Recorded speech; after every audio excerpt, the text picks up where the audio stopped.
In today's video, I am going as extreme on my macro as I can to get some cool looking shots just like these.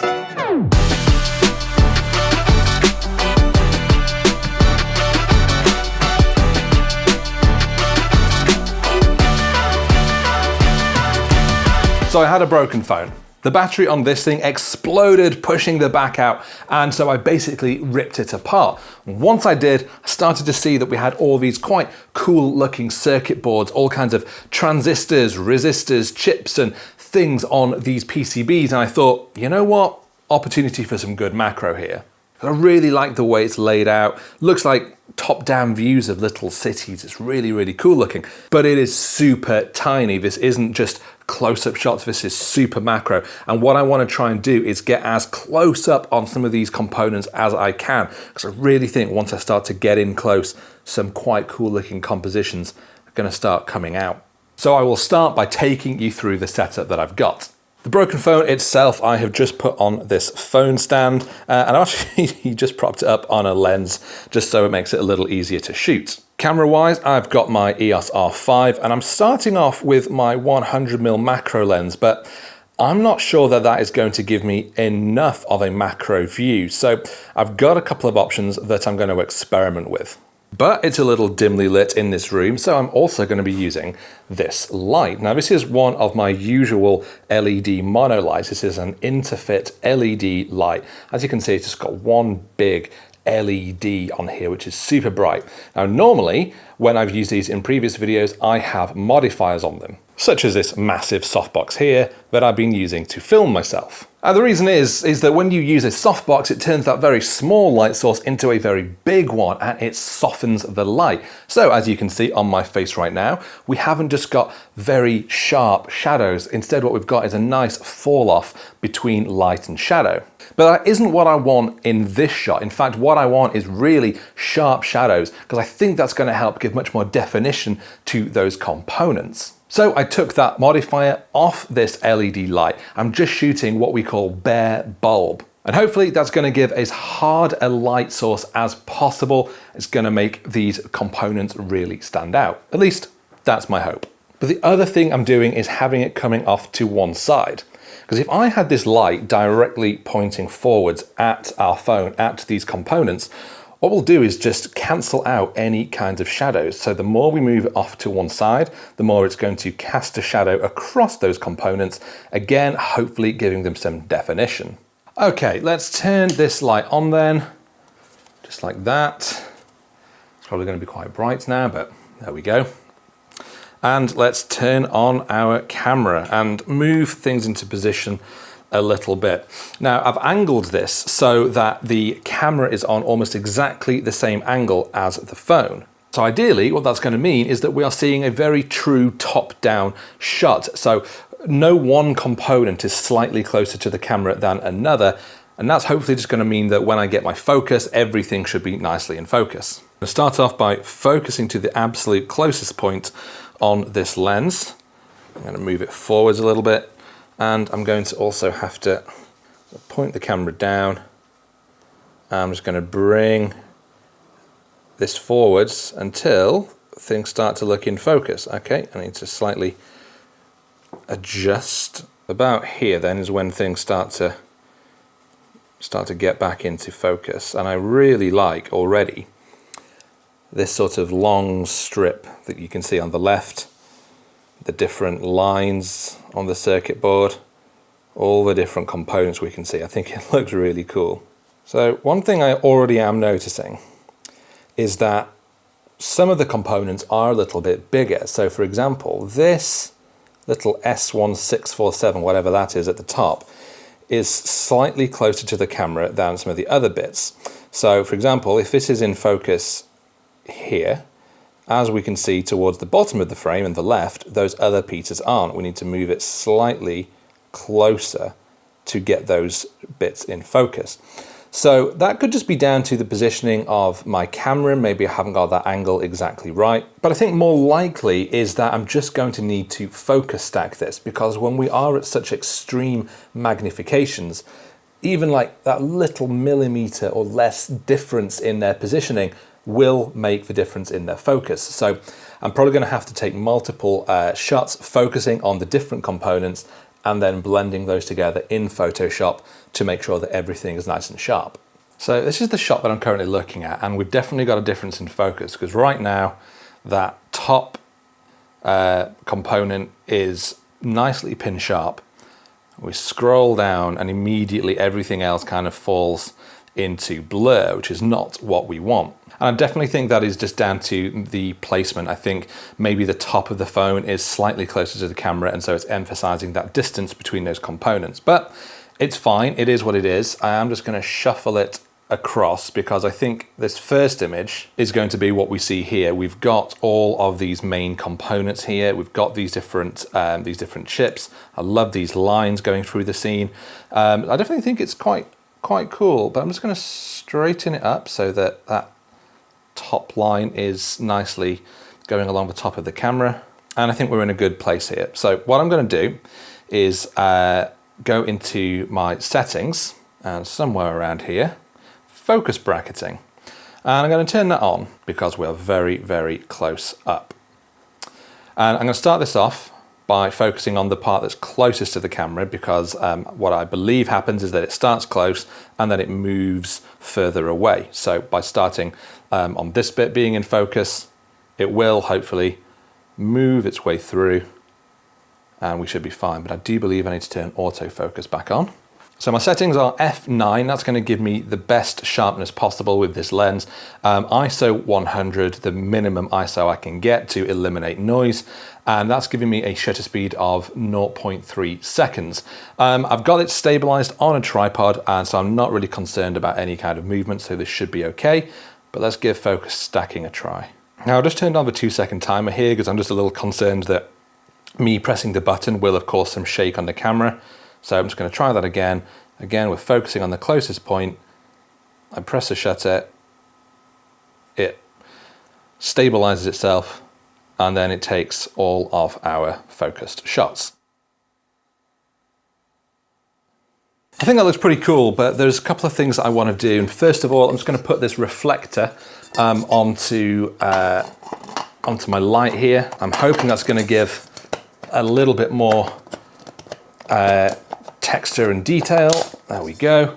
And also makes it a little easier to film, so it isn't just going everywhere. But the other thing I want to do is change out my lens, because although we are getting as close up as this 100mm macro lens can get, I think we can get a little bit further. And I'm going to do that by using extension tubes. Now, macro extension tubes, as you can see, have no glass in them. All they do is move the lens further away from the camera body, and in so doing, it allows you to focus even closer to the front of that lens. I've done videos before about using these on regular zoom lenses, regular primes, in order to turn a standard lens into a macro lens, and they can be a really affordable way of doing that. But today, I'm actually going to use these on my macro lens to get even more macro. The only problem is that I only have these as an EF mount for my old Canon 5D Mark IV, not with my new Canon RF. So what I'm going to have to do is use my old Canon my Canon EF 100mm macro, the old 100mm macro, with these extension tubes, and then also use my EF to RF adapter.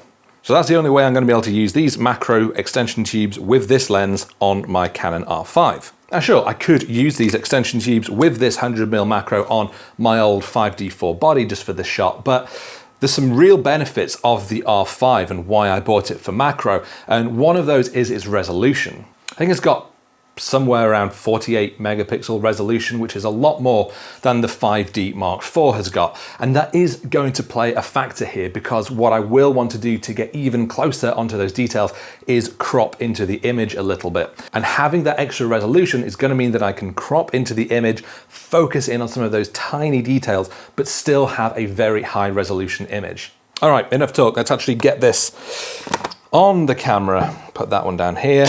Oh dear. I mean, it's long. It's a big lens now. It's got 3 separate extension tubes and an adapter on it, so it kind of looks like a telephoto zoom now. So I'm going to have to bring my camera slightly further away just to negotiate it into position. And actually, at this point as well, I'm going to just look at these angles I'm sort of roughly eyeballing it, but you know, I want this in line. I think I need to drop it. No, I need to pull it up a bit. So now, hopefully, I might need to raise this up a little bit. We can start to get even closer on these tiny details. There they are there, and already I think we've got a closer view, but I can focus even closer now as I start to bring those in. I'm going to go about here actually. That's taken a little bit of jiggling, but this is now basically the view that I'm trying to get. We have been able to get much closer in on those components. We've filled the frame with that, I don't know what these are, but that bit on the left, the long bit, I think it's nice. We've got some kind of little sensor there, and then on the right-hand side, we've got those two, well, I presume they're some kind of microchips, but I think this is quite cool. It's definitely a much closer view than I've been able to achieve with the just with the standard 100mm macro. So we're going to do the same again now. So despite this being a sort of a fairly abstract shot of some components that really could be anything, I've tried to consider the composition a little bit. I like this sort of dominating the left-hand side. I like all these different, oh, don't do that, these different components up here, and I've made sure to keep the main elements in frame. I'm certainly going to crop in because we've got this kind of negative space here, and so this may end up being a 4:5 crop, maybe even a 1:1, but I think this is looking quite good already. But as before, I'm going to be doing my focus stack, so I need to switch the lens back onto autofocus. So let's give this a go, starting here. As before, same settings, the lighting hasn't changed, f9, 0.3 seconds, 2-second timer, and that focus, autofocus bracketing.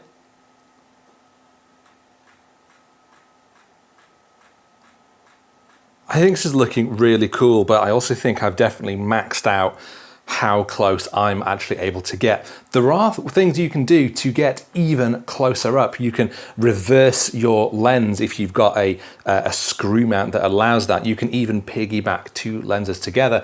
That will almost give you a microscopic view. You could probably get close up on some of these actual individual components, but I don't have that. Certainly, if you've had good experiences doing things like that, I would love to hear about it. Please, of course, leave those thoughts in the comments below. But I think for me, what I found on this is that this actually is as close as I think I want to get, because this is allowing me to get close enough where I'm still able to see multiple components within this scene. And that allows me to actually frame up some hopefully quite interesting compositions. If I was going even closer, it would just be a picture of one component, and I'm just not sure that would be quite as interesting a shot. So I think I'm actually striking what for me is quite a happy medium. But I'm not done yet. I've focused on just one area for now, and I do want to carefully move the camera around. I might actually switch tripods because I've got a geared head, and I think that's going to make it a little bit easier to work with. And I want to see, as I move that lens around, whether any other interesting compositions stand out. Ugh. Oh my God, this tripod is massive. This is the real big sturdy beast that I use when I'm doing product photography professionally, when I need to make sure that there is absolutely no movement and I've got very, very fine control over what I'm doing. But it is big, it is cumbersome, it is heavy, and it's expensive. But it has these geared heads that you just twist the handle to fine-tune, adjust its settings. So it is superb for tiny details like this to get absolute fine control. I've been looking around for different compositions, and the way I've been doing that with the screen on is basically just by trying to twist these handles and change the view as I go down, because these details are so tiny that just sort of looking at the phone from a distance, I don't really think gives you much of an idea of what kind of shots you can get. Only once you start actually getting up close that you can see what's going on. And one of the things that stood out to me is this view here. If I just focus on the middle, because I really like that we've got kind of the metal strips going around here, separating off these two sections. We've got all these tiny components packed in here. I think there's a lot going on and I really like it. So as before, I'm going to do the same thing. I'm going to focus stack this, hopefully from what to me would be front to back. Same again as before. My settings haven't changed, the lighting hasn't changed. I'm still using that 2-second timer. We're going to go, and it's going to rattle its way through that scene.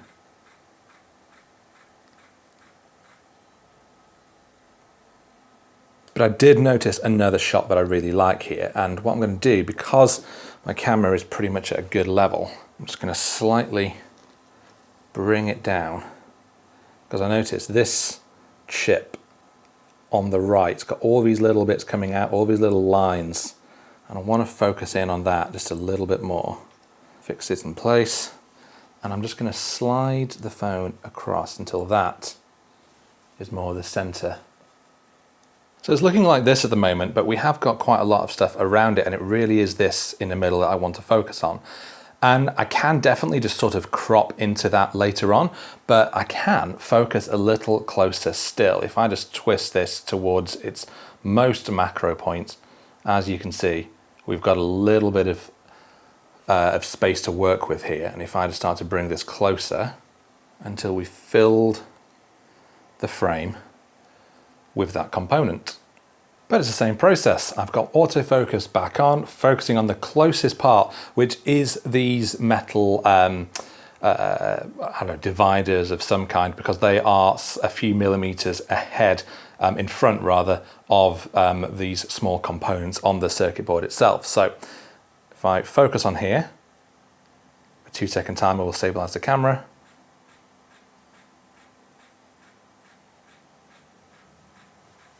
Well, I'm pretty happy with how those look on the back of camera, so let's take those over into Lightroom and Photoshop and piece them all together.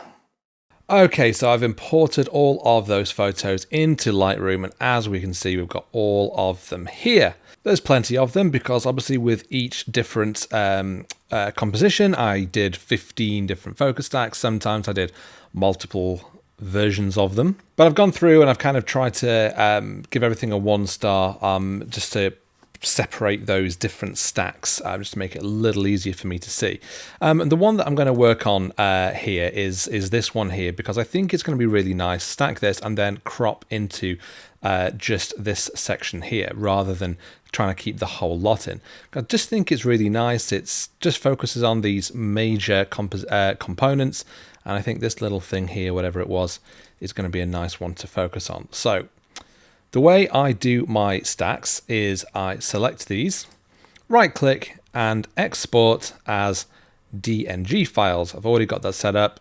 It's into a subfolder here and as DNG. So it's not going to compress them. It just exports the original RAWs, which obviously you can just pull the original RAW files. I just find this a little easier to understand what's going on. That will very quickly export that to that folder. And then I use Helicon Focus 8. This was a previous one I did. Open up this this folder and select those shots that I've just exported. So it's done that quite quickly, and you can see now all of those stack files loaded here into our source images, all 15 of them. I'm going to use method B, the depth map. It seems to do a pretty good job, this kind of thing. So I'm just going to click render and give it a moment for it to do its thing. Obviously this can take a long time or a short amount of time, depending on how powerful your computer is. But I do love watching it build that stack up like this.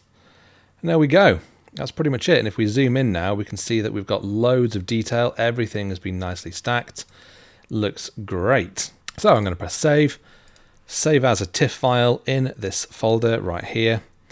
And I'm going to go back into Lightroom and then just import that. But I'm not going to do anything to this in Lightroom right now. I'm going to go straight into Photoshop with this, because there will be a few little things we want to do. So straight away, I want to just adjust this, just twist it in the frame, something like that. Already looks a little bit better. Everything's nice and upright. And also now I'm actually going to do that. I'm going to do that crop. I'm going to start off with, I think, a 4:5 crop, but I'm going to bring it in quite a bit. Just getting a little bit of this component up here and a little bit of this here. To be honest, I could play around with that all day, but I am already quite happy with how that looks. So I'm going to crack on. That's a bit more like it. This is a bit more what I'm looking for. Really focusing in on these details. I think I might just need to nudge it up a pixel or two, which you can do just by using your up and down arrow keys on your keyboard. That's when you can move it pixel by pixel. Yeah, I like that. Okay, cool. Well, my crop's done. So the first thing I'm going to do is duplicate the layer, just so I've kept it as a base layer to work from. And we're going to go first into filter and camera raw filter.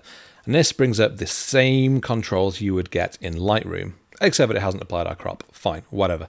We can work with this. I'm going to up that exposure and just slightly up those shadows a little bit. I'm also going to just give a little bit of pop of clarity, plus 10, because these are electronic components. These are hard edge plastics and metals, you know, so I think giving it that little bit of punch just helps bring out some of those details. But we can do a little bit of color mixing as well, because I think if the hue, we grab those yellows and move them down, just helps those sort of contacts look a little bit more metallic, I suppose, because that yellow is a little bit greeny yellow, so it's just brought it into a bit more of a goldy color. These are, you know, gold plated connectors, so that does make a little bit more sense. And I'm just playing around, really. You know, I don't know necessarily what each one of these sliders is going to do until I grab it. I move it up, I move it down, and I see where I like it. In this case, grabbing the oranges, if I move this down, we get a nice richer tone on these little bits here, which I quite like. So I'm going to press OK, because I don't really think there's much more I want to actually do to it in terms of colors, but there's definitely a lot of cleanup I need to do. If we zoom right in, there's so much dust and debris and things in there, and a lot of this, I think, has come from that broken battery, which is around here somewhere still.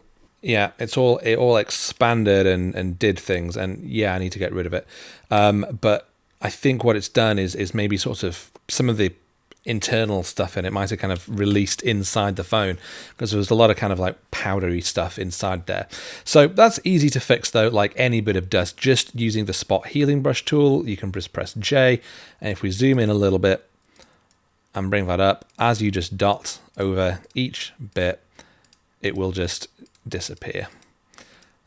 Obviously there is a lot of it. It's going to take quite a while to do, but I'm just going to be doing this again and again, clicking over these different parts until it's gone. So let's speed things up.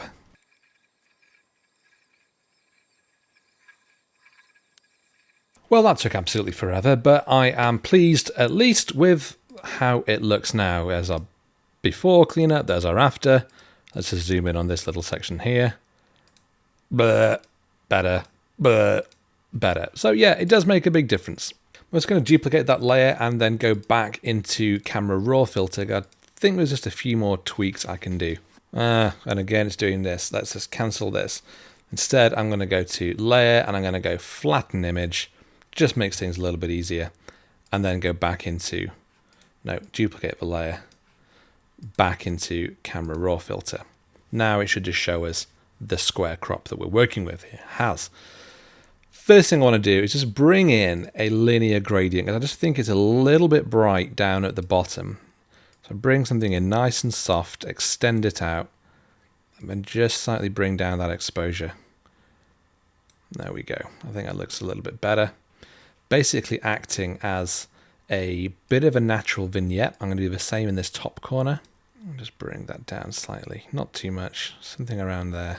And at this point now I've done some of the cleanup. I could look at maybe applying various presets if I wanted to give it a particular look. I mean, some of my favorites like this gives it a bit of a punchy look. We could even go something a bit more black and white, but I don't think black and white particularly works for this. It really stands out because of those colors. I actually don't think it needs any particular sort of big preset color toning. I think there's enough that we can do just down here. I might even try bringing the vibrance down and upping the saturation. I actually think that works quite well. It's made the colors look a little bit more punchy. Before and after, before and after. And I think I'm going to bring a radial filter in just over the top of this component here. Slightly increase the exposure. and also slightly add a bit of dehaze and a little bit of clarity.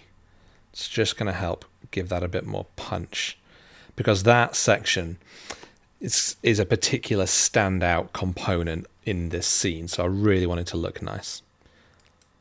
And I think that is all I want to do.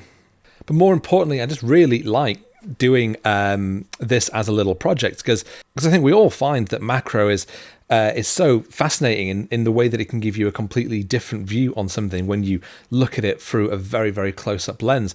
And I think that things like this, components and circuit boards, can offer some really, really interesting views. And you don't need to have got a broken phone lying around. You know, you'll find circuit boards inside anything. It doesn't need to be broken. You can sort of take the back off your TV remote maybe and do that. Obviously, try not to break anything, and certainly stay very, very safe. You know, don't do anything that actually plugs into a wall.